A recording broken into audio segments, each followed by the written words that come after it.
అరుణాచలంలో ఈ తప్పులు చేసి పాపాలను మూట కట్టుకోకండి. ఎందుకు అంటే అరుణాచల ప్రవేశము మామూలు విషయం కాదు.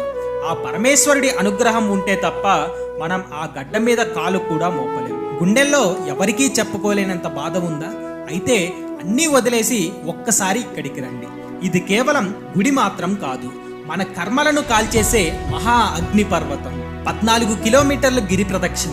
రోడ్డు మీద చెప్పులు లేకుండా ఒక సంచారిలా నడుస్తుంటే కాళ్లకు తగిలే ప్రతి గాయంలో మీ కష్టాలన్నీ అగ్నిలో కాలి బూడిదైపోతాయి. రమణ మహర్షి ఆశ్రమంలో ఒక్క క్షణం కళ్ళు మూసుకొని కూర్చుంటే ఎంతో ప్రశాంతత దొరుకుతుంది. కానీ దయచేసి ఇక్కడ తప్పులు మాత్రం చేయకండి, అపవిత్రమైన పనులు చేయకండి. గట్టిగా అరుచుకుంటూ మన తోటి భక్తులను ఇబ్బంది పెట్టుకుంటూ దీన్ని ఒక విహారయాత్రలా మార్చకండి. మళ్ళీ చెబుతున్నాను, అరుణాచల ప్రవేశము మామూలు విషయం కాదు. ఆ పరమేశ్వరుని అనుగ్రహం ఉంటే తప్ప మనం ఈ గడ్డ మీద